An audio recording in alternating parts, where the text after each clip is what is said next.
Hey y'all, it's Jasmine Crockett here, and let me tell you, I'm still reeling from what's going down in the House of Representatives right now. I'm going to walk you through this mess from my perspective, because as a congresswoman, I'm right in the thick of it watching this disaster unfold with my own eyes. Buckle up, because this story about the budget bill, or should I say the disastrous budget bill as we're all calling it, is a wild ride, and I got plenty to say about it. I'm speaking straight from the heart, no filter, just the real deal, American style. So picture this, it's pure chaos on the House floor. I mean, all hell is breaking loose over this budget bill that MAGA Mike Johnson and Donald Trump are trying to ram through. I'm sitting here in my seat watching the votes tick in, and let me tell you, it ain't looking good for them. As of right now, they don't have the numbers to pass this thing. Not even close. And trust me, I'm keeping my eyes peeled because every second feels like a lifetime in this place. Here's the deal, they're voting on what's called the rule right now. That's the first step, the precursor to actually voting on the budget bill itself. Think of it like a two-part hurdle race. First, they gotta approve the rule. If they clear that, then they move to the actual bill. But here's the kicker. If you can kill the rule, you can kill the bill. And right now, that's exactly what's happening. I'm watching these MAGA Republicans folks who are supposed to be lockstep with Johnson and Trump turn on their own. Already 4 of them have voted against this rule. 4. And just as I'm taking note of that, I see Thomas Massie, another MAGA guy, flip his vote right in front of me. He was a yes on the rule at first, planning to vote against the bill later, but now as I'm looking at the board, he just switched to a no. That's 5 MAGA Republicans voting against their own party's rule. 5. If this holds, the bill is dead in the water. I gotta say, I'm almost in disbelief watching this play out. MAGA Mike Johnson is up there looking like he's about to lose his mind, keeping this rule vote open way longer than anyone expected. I'm talking historic levels of long. This is officially the longest vote in the history of the House of Representatives. Y'all, I've been here for some tense moments, but this is next level. It's straight up humiliating for Johnson and Trump. I can feel the tension in the air, like everyone's holding their breath, waiting to see if this whole thing crashes and burns. I'm glancing over at my colleagues, seeing the whispers and the side eyes. Word spreading fast. Jake Sherman, a reporter who's always got the scoop, just confirmed it. Massie flipped his vote. And it's not just him. You've got Clyde Fitzpatrick, Self, and Sparks all voting no on this rule. Plus, there's still about 8 or 9 members who haven't even voted yet. Johnson can only afford to lose 3 of his folks. The second he hits 4, it's game over. And right now, with 5 no votes from his own side, he's already past that. I'm sitting here thinking, man, this could really be the end of this bill. But Johnson ain't giving up. He's holding this vote open, probably hoping Trump's gonna jump on the phone, start screaming, threatening, and extorting these MAGA Republicans to flip back to yes. That's the vibe I'm getting, and it's got me shaking my head. I'm also hearing through the grapevine, and things change fast around here, so I'm keeping my ears open, that Chip Roy might not vote at all, or he might go no. If that happens, y'all, that's another crushing blow to Johnson and Trump. I'm watching Massie from across the room, and he's standing firm. I caught what he said about flipping his vote. He's like, if this goes down, it's the only vote of record. I want my voice heard that I'm against this disastrous budget bill. And I gotta respect that, even if I don't agree with him on much. He's putting his neck out there knowing the heat's gonna come down hard. Now let me paint the picture of what Johnson's doing. He just went on record literally moments ago saying, I'll keep this vote open for as long as it takes. I'm sitting here like, are you serious, man? He's basically admitting he's going to stall forever if he has to, just so Trump can work his magic and bully these folks into line. I'm telling you, it's a circus. And get this, Congressman Fitzpatrick, one of the no votes, he just up and left. I'm hearing he's not even in the building anymore. He's ghosting everyone, not returning calls, nowhere to be found. I'm watching Johnson on the phone looking stressed, and I catch him saying on a Fox News clip that he's talked to 3 of the 4 no voters, but he can't find Fitzpatrick. I'm thinking, good luck with that, buddy. He's out here claiming they're just placeholders, waiting for answers, open to conversation. He's trying to spin it like everyone's in good faith wanting to get to yes, but I'm not buying it. I see the frustration on his face. He's refusing to concede defeat even though the numbers are right there staring him down. I'm also catching wind of this pressure campaign they're launching. MAGA Mike and his crew are going on Fox News, trying to whip up support, basically threatening and extorting their own people. I'm hearing Johnson say again, I'll keep this vote open as long as it takes to make sure everyone's accounted for and all questions are answered. He's talking about how Congress is a bottom-up institution now, not like the old days where a few leaders called the shots. He's saying he's decentralized the speaker's power, letting every voice be heard after 14 months of work on this one big, beautiful bill. I'm rolling my eyes so hard right now. Bottom up, man, this feels more like top-down bullying to me. He's just stalling, hoping Trump can strong-arm enough folks to flip. And let me tell you about some of the other MAGA Republicans speaking out. I'm getting updates from Jake Sherman about Keith Self, another no vote. Self ain't budging. He's saying he came to Washington to rein in the national debt, and he had commitments from House leadership that this bill would include key provisions. But according to him, the Senate broke the framework, stomped all over it, and now leadership's trying to cram this broken bill down their throats. He's calling it a matter of morality, saying abiding by our word is the only thing we have. So he voted against the rule, and he's not sounding like someone who's going to change his mind anytime soon. I'm nodding to myself thinking, okay, that's some conviction right there. Then there's Senator Rand Paul chiming in, encouraging House conservatives to add real savings to this not-so-beautiful bill. He's saying he'd support a debt ceiling increase if there are immediate real spending cuts attached, which, spoiler alert, there aren't. I'm seeing all this as proof that even within their own ranks there's serious doubt about this bill. Trump's out here trying to force it through, but his own people are pushing back hard. Now let's talk about the media circus around this. I'm watching MAGA Republicans and their allies go on Fox ramping up the threats. Former Congressman Jason Chaffetz was just on Hannity, and I'm floored by what he said. He's like, you can either vote with AOC or you vote with Donald Trump. If you vote against this rule, you're never coming back. Shame on you. We're coming for you. I'm sitting here jaw on the floor thinking, did he really just say that on live TV? It's straight up intimidation. He's calling out anyone who dares to stand against Trump, saying they're not real conservatives, just chasing clicks on social media. I'm shaking my head, because this ain't about governing. It's about loyalty to one man. Chaffetz ain't done. He's doubling down, saying Trump is right about everything, never wrong. He's telling these Republicans they rode Trump's coattails to get into office, took pictures with him, bragged about him, and now they got to back his signature piece of legislation. He's like, has Trump been wrong on anything? Tariffs, inflation, border security, he's been right on it all.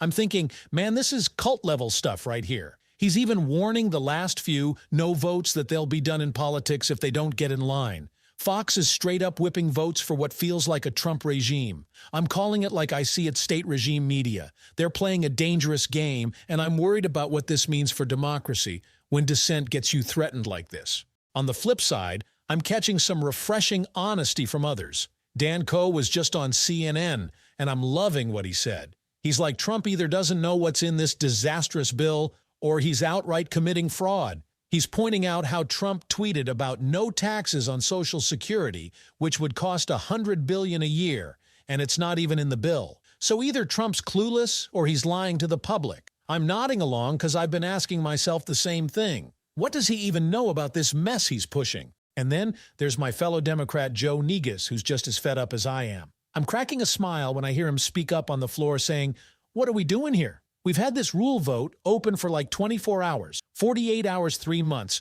What the hell are y'all doing? I'm right there with him. This is absurd. The speaker's claiming it's a 5-minute vote, but it's been dragging on forever. I'm watching the presiding officer dodge questions about whether this violates House rules, saying he's not a historian and can't opine on precedent. I'm thinking, come on, man, just admit this is unprecedented. He's sticking to the line that the rules set a minimum time for voting, not a maximum, so they can keep this open as long as they want. I'm frustrated, but I gotta admit it's a loophole they're exploiting to the max. So here's where I'm at, y'all. I'm sitting in this chamber surrounded by tension so thick you could cut it with a knife. I've been fighting for my constituents in Texas, trying to make sure their voices are heard, and this bill, it's a disaster waiting to happen. I'm not just here to vote no, I'm here to call out the nonsense, the bullying, the way they're trying to steamroll over anyone who dares to disagree. I'm watching MAGA Mike Johnson sweat Trump's influence loom over everything, and these Republicans wrestle with their conscience. Some of them are standing up like Massey and Self, and I respect that, even if we're on opposite sides of the aisle. But the threats, the extortion. That's not how this is supposed to work. This ain't governing, it's a power play, plain and simple. I'm thinking about the folks back home, the ones who sent me here to fight for them. They're struggling with rising costs, trying to make ends meet, and this bill ain't gonna help them. It's full of broken promises, just like so many things we've seen before. I'm remembering Hurricane Harvey, how so many families in Texas were left waiting for help that never came. I've carried that pain with me, and it's why I can't sit quiet now. If this bill passes, it's just another slap in the face to the people who need us most. So I'm digging in, ready to keep pushing back no matter how long this vote stays open. I'm also reflecting on what this moment means for the bigger picture. This ain't just about a budget bill. It's about integrity, about whether we're going to let fear and threats dictate how we do our jobs. I'm seeing colleagues on both sides looking uneasy, whispering to each other, wondering how far this can go. I'm hearing the murmurs about Trump calling folks up trying to flip votes, and it's got me worried about the state of our democracy. But I'm also seeing cracks in their armor, folks like Massey and Roy, showing that even in their camp, not everyone's willing to bow down.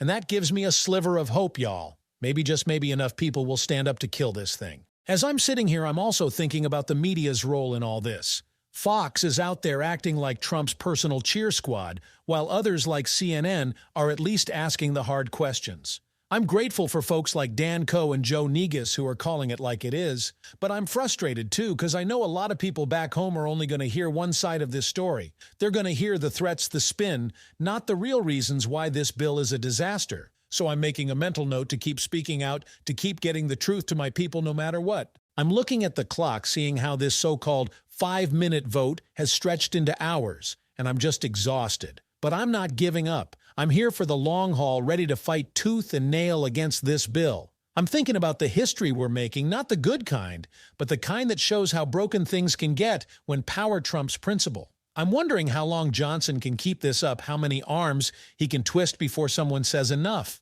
And I'm praying that more of my colleagues on both sides find the courage to do what's right, not what's easy. So that's where I stand right now, y'all. I'm in the middle of this storm, watching it unfold, feeling the weight of it all. I'm going to keep y'all posted every step of the way because this fight ain't over. If you're with me, keep checking in, keep spreading the word. Hit up the Midas Touch Network for the latest updates. Subscribe if you haven't already. And if you want to dive deeper, check out our Substack at midasplus.com for ad-free articles, reports, and more. I'm Jasmine Crockett, and I'm not backing down. Let's keep pushing for what's right together. Hey, y'all, it's still Jasmine Crockett here, and I'm not done yet.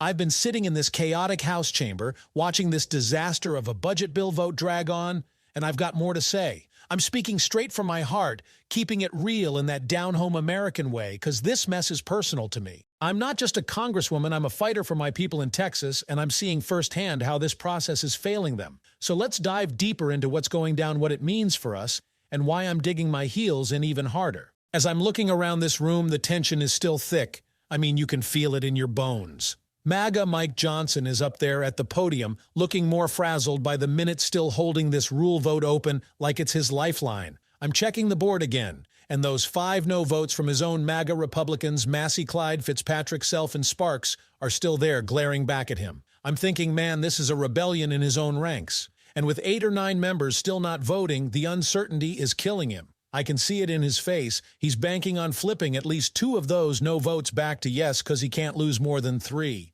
But right now, he's already over that limit, and I'm sitting here wondering how long he can keep stalling before the whole thing collapses. I'm also thinking about the folks back home while this circus plays out. My constituents in Texas, they're not sitting in this chamber, but they're the ones who sent me here to fight for them. I'm picturing the single mom in Dallas working 2 jobs to keep the lights on, worrying about how this bill could cut programs she depends on. I'm thinking about the small business owner in Fort Worth who's barely hanging on after inflation hit him hard, hoping we don't pile more debt on his kids' future. And I'm remembering the families I've met who lost everything in Hurricane Harvey, still waiting for help that was promised years ago. That pain sticks with me, y'all. It's why I can't just sit here quietly and let this disastrous budget bill slide through. If it passes, it's not just bad policy, it's a betrayal of the people who trust us to do right by them. I'm glancing over at my Democratic colleagues, and we're exchanging looks like, can you believe this? Some of us are whispering about strategy, trying to figure out how to keep the pressure on without letting this turn into a total shouting match.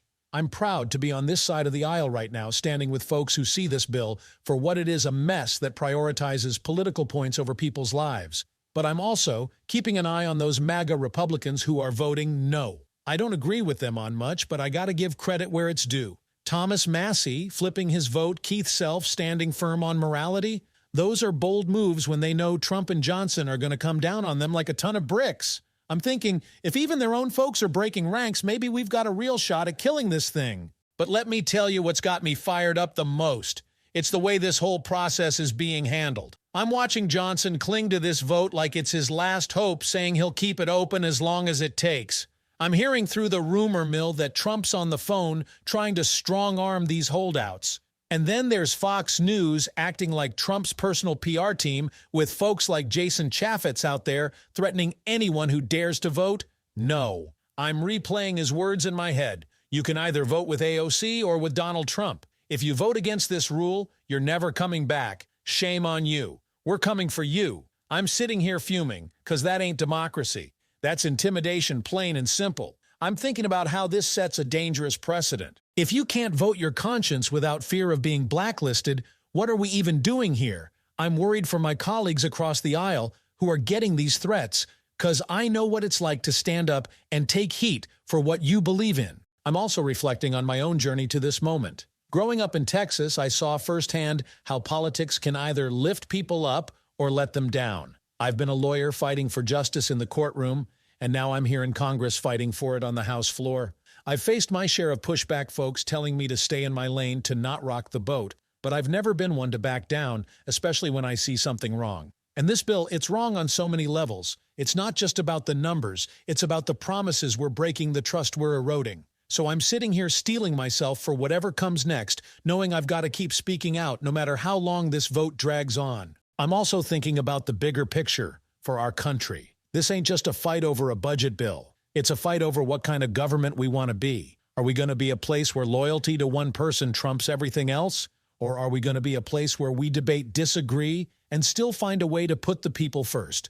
I'm looking at the empty seats where some members have walked out like Fitzpatrick, and I'm wondering if they're dodging calls because they can't face the pressure. I'm hearing Johnson on Fox still claiming he's talked to most of the holdouts, still spinning this as a bottom-up process. But I'm not buying it. I'm seeing a top-down power grab, and it's got me more determined than ever to push back.